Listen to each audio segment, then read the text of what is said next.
250 miles, give you 250 miles of range in about 5 minutes of charging. And that is something that's basically akin to filling up at a gas pump with your gasoline car. With the EV mandates loosening in North America, do you think BYD sees an opportunity to fill the gaps left by Western automakers, slowing down their EV plans? Well, I think that they would love to get into the U.S. market if they could, but I don't know that as the EV demand slows, that this opens up an opportunity for BYD to step in, largely because of the barriers that they already face. That is the lack of acceptance, the lack of incentives, and of course these new tariff barriers that are coming in that will only make it more pricey for them to find a good price point in the United States. That said, they're already more affordable perhaps, so if there is a level playing field where they're not hobbled by things like the tariffs, they could find a good price point and acceptance in the U.S. market.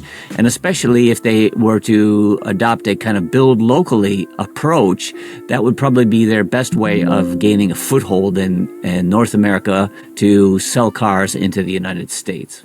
To quickly sum up what we just talked about, tariffs and incentives are a major hurdle. Without U.S. EV credits, BYD's pricing advantage is weakened. Consumer trust is another challenge.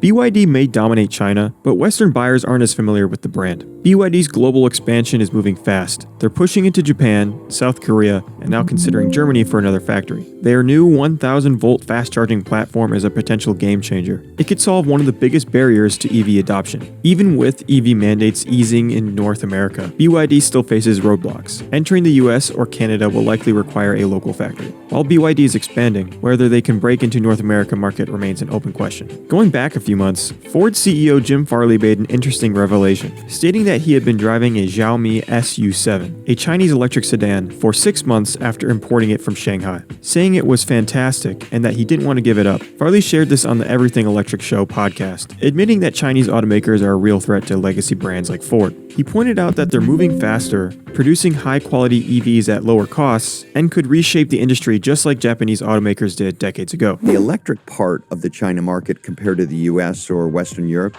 is like 20 times bigger.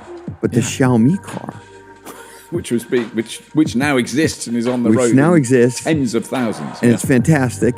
They sell 10,000, 20,000 a month. They're sold out for 6 months. Wow. You know, that is an industry juggernaut and a consumer brand that is much stronger than car companies. I don't like talking about the competition so much, but I drive the Xiaomi. We flew one from Shanghai to Chicago, and I've been driving it for 6 months now, and I don't want to give it up. Right. Wow. That's an extraordinary thing to say, isn't it? Yes. I totally understand it. I mean, I think it's great that you do, in that sense that you're experiencing what, you're not saying, because I do remember seeing a load of BYD cars at the Geneva Motor Show, and I think about 2009. And I thought, these are not good. They're not well made. They looked weird. They just didn't look right. But my goodness, now you look at what they're doing. Anyway, we don't have to talk about anymore. I'm fine too, because I think this was all something that we processed as a team, and we were not naive to. And we did look the other way. And why is that the case? Well, I worked at Toyota for 25 years. When I joined Toyota in the US, there was 500 people at the company. Wow. And we were like a marginal brand. No one even knew of us, as you said, outside of I worked there for 20 years. Right. My family was not happy. They wouldn't talk to me here in Detroit because they were ashamed that I worked there. And there was a huge social cost in the Midwest of the U.S. for the success of Toyota. So many jobs were lost, including many people in my family. And, I can't unlearn that as a young man. I can't unlearn the fact that the Detroit 3 really never had a plan. Yeah. And we're not going to miss this one. Bill Ford and I shook hands, or embraced, whatever metaphor you want to use, and we said, this one, we're going to have to get it right from scratch. While the Xiaomi SU7 isn't a BYD model, Farley's experience reinforces the idea that Chinese EVs are more competitive than many might expect. And if industry leaders are paying attention, how long before American consumers do too? Let us know what you think in the comments. And for all updates and insights, visit autonews.com.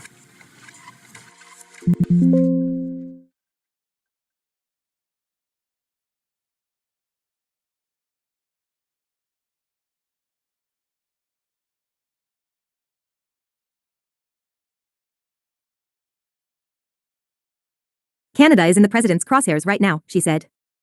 So, if he has a position that is different for Canada, then say it. I haven't heard that. Indeed, the two unions have had an uneasy coexistence, trying to find common ground in the fight for workers' rights, while competing for automotive investment in their respective countries. Wayne Luchuk, Professor Emeritus of Labor Studies at McMaster University in Hamilton, Ontario, said the UAW is seeking to regain jobs and production lost to Mexico since the 1992 signing of the North American Free Trade Agreement. It's been an uphill battle to keep what they have, said Luchuk. The UAW sees mainly upsides from tariffs, while for Unifor, it's quite the opposite. Asked whether the UAW-Unifor divide over tariffs will lead to a deep rift, Payne replied, I'm fighting for our lives here. This is my job, is to protect Canadian auto workers and Canadian workers more generally. I don't worry about that. Title: Chery's Omoda 9 plug-in hybrid will be rival to Skoda Kodiaq, Toyota RAV4 and BYD CLU in Europe. Content: Chinese brand Omoda has begun sales of the Omoda 9 midsize plug-in hybrid SUV in its core European markets as its parent Chery tries to pivot away from gasoline cars. The Omoda 9 sits above the Omoda 5 compact SUV and comes with a large 34 kilowatt-hour battery to give an electric-only range of 145 kilometers, 93 miles. It is 4,770 millimeters long and will compete against plug-in hybrid versions of the Skoda Kodiaq, Toyota RAV4, BYD CLU and Mazda CX-60 in Omoda's European markets of Spain, the UK, Poland and Italy.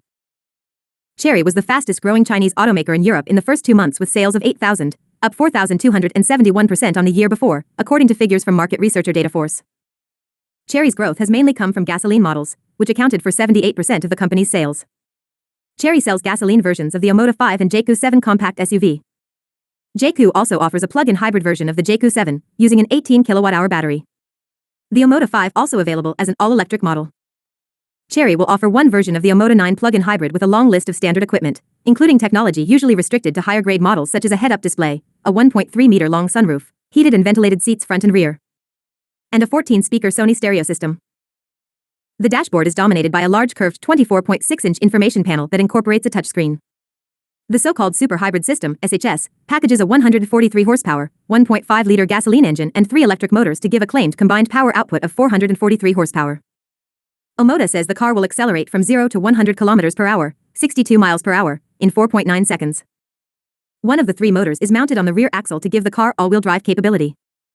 Different driving modes including Eco, Normal, Sport, Mud, Snow and Off-Road change the way the power is delivered. The car is priced at £44,990, $58,220, in the UK, Chery's second-largest market in Europe after Spain. The price is pitched above the entry Skoda Kodiaq IV plug-in hybrid at £41,935, €54,000, with the Omoda aiming to tempt customers with more power and equipment. Omoda and JQ are Chery's export brands. The company has recently said it would offer its Tiggo brand in select Eastern European markets, starting with the mid-size Tiggo 8 plug-in hybrid. Models in the Tiggo range are also sold under the Italian DR brand as well as Ebro in Spain. Chery aims to become a plug-in hybrid leader in Europe, the company has said. Plug-in hybrids are not subject to the same tariff increases recently applied to Chinese-built e-Versys by the European Union and are increasingly being offered by Chinese brands as a way to lower their average CO2 as EV sales are constrained by the tariffs. Sales of Chinese-built plug-in hybrid electric vehicles rose 321% in February to 4,744, led by the BYD CLU SUV, MGHS, and the JQ 7. Title: Stellantis, unions agree to 350 job cuts in southern Italy. Content: Milan, Stellantis has signed a deal with trade unions for 350 voluntary exits from its Pomigliano and Pertola Serra plants in southern Italy, the FIAM union said. A spokesman for Stellantis said the layoffs involved employees close to retirement age and were in line with overall plans presented in December to the Italian government to boost its production in the country. FIAM, which did not itself sign the agreement, said in a statement that job reductions involved 300 workers at the Pomigliano assembly plant and 50 at the Pertola Serra engine facility, both in Campania, the region comprising Naples. Stellantis last month said 114 young workers on temporary contracts at its Italian van-making plant in Atessa in the central Abruzzo region would be hired on a permanent basis.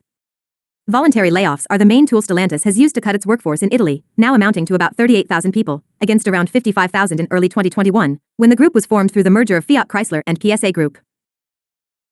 Title: How Michigan manufacturing could benefit from auto tariffs. Content: A decline in automobile production and an electric vehicle volume bust has left millions of square feet of factory space in Michigan sitting idle, and auto tariffs set to go into effect this week could help fill it. That is, at least, the optimistic perspective on how a trade war could impact the state. The conventional wisdom of economists and industry experts is that 25% tariffs on all vehicle imports to the U.S., on top of the other duties Trump has imposed or is poised to announce, will shock the automotive industry and cause pain for the Detroit 3, dealers, suppliers and, ultimately, car buyers. A live talk on auto tariffs and trade, 2 p.m. Eastern Daylight Time on April 3. Read more, live updates on tariff news and impacts. I think all the companies are on board to try to bring more jobs home. That's the goal, and hopefully that will happen, Sen. Gary Peters, a Democrat from Michigan, said March 31st at a Detroit Economic Club event. I would just caution it's not going to happen overnight, and there's going to be a fair amount of repercussions as a result of that in the short term. Ford Motor Company, which boasts more domestic manufacturing than its Detroit competitors, has a 69% U.S. plant utilization rate this year, according to global data. General Motors plant utilization in the U.S. is 67%. Stellantis is at 55%. Automakers have a lot of room for more work at several factories in Michigan. However, shifting production is typically a time-consuming, costly process, depending on the move. That would not be the case with Warren Truck Assembly Plant, according to UAW leadership. In August, Stellantis laid off 1,100 workers at the Warren plant following the discontinuation of the Ram 1500 Classic pickup. The plant, which still produces Jeep Wagoneers, is now running at less than a third of its capacity, according to people familiar with its operations. Meanwhile, Stellantis is expanding its factory in Saltillo, Mexico, to take on excess production of the Ram 1500, built at Sterling Heights Assembly Plant. The automaker's decision to move excess production south of the border into a newly built plant with a capacity of 200,000 units instead of down the street to the Warren plant drew the ire of the UAW. Interactive map, auto manufacturing sites in Canada, the US, and Mexico. The launch of the Ram 1500 in Mexico was delayed from early March to late April, according to people involved in the program. They said the delay was because of plant construction not being completed. A U-turn from Mexico to Warren is among many possibilities the automaker is considering to protect itself from tariffs, according to those familiar. Stellantis spokeswoman Jody Tinson said the company, whose North American base is in Auburn Hills, Michigan, would not comment on speculation. Kevin Gotinsky, the UAW Stellantis department director, said it would be an easy move for the company and a win for all involved.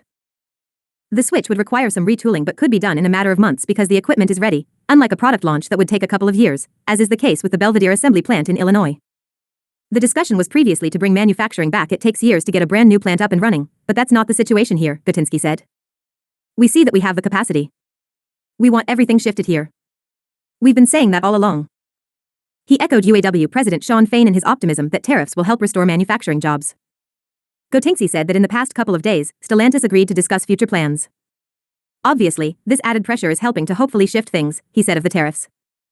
Local Stellantis suppliers also stand to benefit from more production in the Detroit area. The automaker had a brutal finish to 2024, with plummeting sales and a profit warning, which strained suppliers on multiple programs.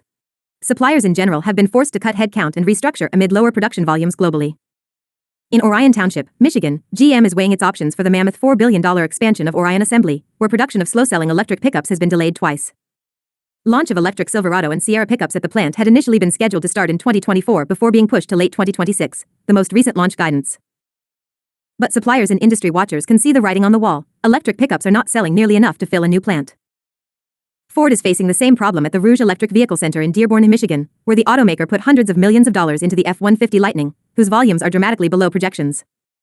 GM officials have said that Factory Zero in Detroit, which produces EV trucks and the Hummer, and Orion Assembly together would have capacity for 600,000 units annually. Last year, the automaker sold fewer than 10,000 electric trucks and 14,000 Hummers. GM is considering a range of scenarios for utilizing Orion Assembly, including adding production of another vehicle, according to two people familiar with the situation. That could mean bringing in an internal combustion hybrid vehicle as the automaker tries to gauge future EV demand. Suppliers and Michigan taxpayers have hundreds of millions of dollars riding on its future. Piston Automotive is building an assembly plant on the former Palace of Auburn Hills site to supply GM. Magna built a $100 million seating plant for Orion Assembly, while Gestamp built a steel welding plant in Chesterfield Township to supply vehicles at the plant as part of a $390 million investment in Michigan. GM's Lansing Grand River Assembly, which builds the Cadillac CT4 and CT5, is also running at a small percentage of capacity. The company has said the plant would be converted to produce EVs, though a timetable and product plan have not been given. GM vehicles made in Mexico include the Chevy Blazer, Equinox, and Silverado, as well as the GMC Sierra. GM declined to comment on its manufacturing strategy. John Taylor, a professor of global supply chain management at Wayne State University in Detroit, said he thinks financial stress from the tariffs would lead to job cuts within 60 to 90 days, when the automaker's U.S. inventory runs out. You are seeing an effort to unravel 75 years, at least, of progress and improving the standard of living of people, reducing the cost of goods, increasing innovation and quality and performance of products, Taylor said. It would be even more damaging if retaliatory tariffs by other countries cut off a company's exports, he said. Global sales volumes help fund R&D and enable companies to be specialists. That in turn creates competition, efficiency, and innovation, all of which tariffs STYMY. Specialization is what drives innovation and productivity gains, Taylor said. Michigan manufacturers are nervous about the higher costs associated with tariffs but supportive of bringing work back home, said John Walsh, CEO of the Michigan Manufacturers Association. The short-term pain from higher costs is going to be felt throughout the supply chain, Walsh said. Long-term, everybody is enthused. We like this idea of bringing back manufacturing, but the balance is out of whack. As automakers, major suppliers and trade groups make their pleas in Washington to reverse or soften tariffs, Walsh is focused on policy in Michigan's capital, Lansing. If tariffs do cause a wave of investment in the U.S., policymakers in Michigan should be positioned to capitalize. As in the fight for EV factories, the South appears to be ahead. South Korean automaker Hyundai said recently it would invest $21 billion in Louisiana and Georgia. In Michigan, where the cost of doing business is comparatively high and political support for corporate subsidies has dried up, Walsh said he is talking with legislators about other methods for making the state friendlier for business. That includes faster permitting, good infrastructure, and a better tax rate, he said. Proposed increases to Michigan business taxes would hurt the state's competitiveness. If you're talking about the cost of doing business here, that's not going to help at all, Walsh said. It's damaging to our appeal. Title: Technician shortage also a problem for classic car industry. Content: New car dealer service departments aren't the only shops short of technicians. Old car service departments, where classic car collectors take their vehicles for repairs, restoration, and maintenance, also are in dire need of hands-on help. The Piston Foundation, a Connecticut nonprofit founded in 2022, is one of a very few organizations helping fill the pipeline of future classic car technicians. The foundation's growing nationwide scholarship program is helping steer technicians toward jobs working on collector cars. The Piston Foundation awards as $5,000 per year to technician students enrolled in automotive repair programs. The first 10 Piston Scholarship graduates are already working in the old car industry.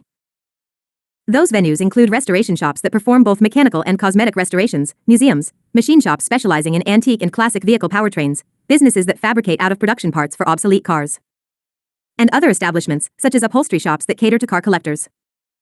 Foundation President Jeff Mason said another 5 Piston students are on track to graduate this year. The foundation's goal for 2025 is to award at least 40 scholarships. When those students graduate, they will have plenty of job opportunities and the potential to earn as much or more than new car technicians. We think there's probably about 4,000 shops in the United States that fall within the range of auto restoration and classic car services, Mason said. And we estimate that every one of those shops has at least one opening, if not 2. We think the immediate need is for 10,000 technicians.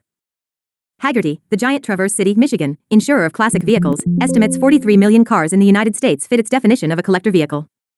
In 2024, sales of classic cars, at live auctions and online, totaled 80,000 vehicles with a combined worth of more than $3.5 billion. Hagerty's own revenue last year topped $1 billion. It isn't just baby boomers reliving their youth in Pontiac GTOs, 65 Mustangs, and classic Corvettes that make up the classic car market. Millennial and Gen Z drivers also are a big part of the collector car industry. But instead of American muscle cars, classic British roadsters, and older European performance cars, younger collectors are going for the vehicles they grew up with, such as Honda CRXs, Nissan ZS, Toyota Supras, classic Japanese trucks and SUVs, and privately imported cars such as the Nissan GT-R Skyline.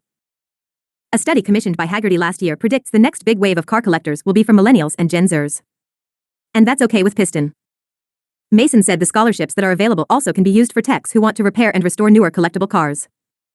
We use the phrase collector car because we are trying to open up the biggest umbrella we can. The skills we are helping these students gain are applicable from brass-era cars all the way through exotics, Mason said. In the Hagerty study, 32% of Gen Z respondents said they have owned or currently own a collectible car. But when it comes to wrenching on their classics, 1/3 said they don't work on their own cars. That opens up opportunities for recent graduates such as Robert Skonberner, 23, who lives in West Okoboji, Iowa. A 2024 graduate of McPherson College's Classic Car Restoration Program, Skonberner had 4 job offers. He chose Okoboji Classic Cars in Northwest Iowa. He said his Piston Foundation scholarship didn't just help ease the financial burden of student loans. Networking between Piston officials and classic car businesses, he said, is a major reason he found a job even before he finished school. 2 things led Skonberner to bypass a career working at a new car dealership. One is his love of uncommon classic cars, the other is he enjoys investigating the source of mechanical problems, not plugging a car into a computer and deciphering trouble codes. New cars are getting harder and harder to work on, more computerized, he said. I like the simplicity of the older cars. You don't get a check engine light. You have to diagnose it to determine what's wrong. Okoboji carries around 90 classics, many bought from auctions. Skonberner's job entails complete mechanical inspections and repairs before the vehicles are put up for sale. He recently was changing the U-joint on the steering shaft of a classic Chevrolet Chevelle muscle car. His store employs 8 technicians, 3 mechanical, 3 body professionals, and 2 upholsterers. The collector car business has grown so much that even a few new car dealers are offering classic and collectible vehicles. Michigan's LaFontaine Automotive Group, with 41 stores, operates a classic car dealership in Milford, Michigan, northwest of Detroit. The store has mostly 1960s and 70s American muscle cars, but there's also a couple of 1990 Toyota Supras in inventory. Zach Hinsberger, LaFontaine Classics general manager, said the facility employs 7 technicians, 4 are full-time and 3 migrate from LaFontaine's nearby Cadillac store to work on the Classics when the workload is heavy. We've been able to recruit through our LaFontaine dealerships to attract automotive-minded individuals who appreciate and like working on classic vehicles, Hinsberger said in an email. We hire them to work specifically at LaFontaine Classic Cars. Auto Europe in suburban Detroit, a Lotus and Morgan dealer, doesn't turn away old car customers looking for service, including those with Triumph sports cars, Rover sedans, and other rare cars. A boxy red 1970 Lada sedan, made in Russia, was recently parked in its service drive. Piston's funding comes mostly from private donations and some of the titans of the old car and automobile enthusiast businesses, such as Hearst Autos, publisher of numerous enthusiast magazines,